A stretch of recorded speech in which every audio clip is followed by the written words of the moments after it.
વાત કરીએ યુદ્ધકાળ ઉદ્યોગો બેહાલ થયા છે અને TV9ના ગ્રાઉન્ડ રિપોર્ટની।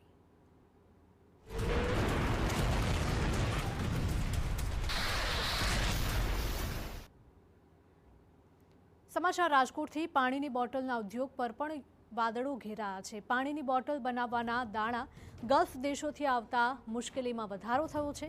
પ્લાસ્ટિકના દાણાના ભાવમાં વધારો થતાં ઉત્પાદન ખર્ચમાં વધારો થશે। પ્લાસ્ટિકના દાણાનો ભાવ 110થી વધીને 200 રૂપિયા સુધી પહોંચી ગયો છે। પાણીની બોટલના કેરેટનો ભાવ પણ 15 રૂપિયા વધીને 75 રૂપિયા થયો છે। યુદ્ધની સ્થિતિ યથાવત રહેશે તો રાજકોટના તમામ યુનિટ પર તેની અસર વર્તાશે। આગામી સમયમાં પાણીની બોટલના 15 યુનિટ બંધ થવાની પણ આશંકા છે।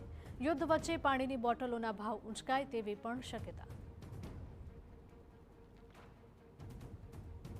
તો હવે આગામી સમયમાં પાણી પણ મોંઘું થઈ શકે છે, કારણ કે પાણીની બોટલના ઉદ્યોગ પર પણ યુદ્ધના કારણે સંકટ વધારે ઘેરું બન્યું છે।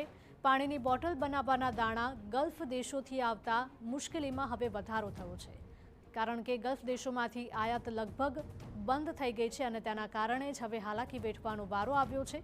પ્લાસ્ટિકના દાણાના ભાવમાં વધારો થતાં હવે ઉત્પાદન ખર્ચમાં પણ વધારો થયો છે। પ્લાસ્ટિકના દાણાનો ભાવ 110 રૂપિયાથી વધીને 200 રૂપિયા સુધી પહોંચી ગયો છે, તો પાણીની બોટલના કેરેટનો ભાવ પણ 15 રૂપિયા વધીને 75 રૂપિયા થયો છે। તો યુદ્ધની સ્થિતિ યથાવત રહેશે તો રાજકોટના તમામ યુનિટ પર તેની અસર વર્તાશે। આગામી સમયમાં પાણીની બોટલના 15 યુનિટ બંધ થવાની પણ આશંકા। ભાવ વધારો અને રોજ શોર્ટ સપ્લાયના કારણે આના પરિસ્થિતિ રહી સાહેબ, તો હજી મને એવું લાગે છે કે હજી 10 રૂપિયાનો કદાચ ભાવ વધારો આવી શકે। શૈલેષભાઈ, જે બજારમાં 20 રૂપિયાની પાણીની બોટલ વેચાય છે, આ જ સ્થિતિ રહી, યુદ્ધ લાંબુ ચાલશે તો આવનારા દિવસોમાં આ બોટલો મોંઘી થશે? બોટલ ઉપરની MRP અત્યારે 20 અને 10 હોતી હોય છે સાહેબ, પણ હજી કોઈ વધારો આવી શકે તો યા તો એ બોટલ ઉપર ભાવ વધારો કરવાની ફરજ બને અથવા તો યુનિટ બંધ કરવાની ફરજ બને। સમાચાર પાટણથી।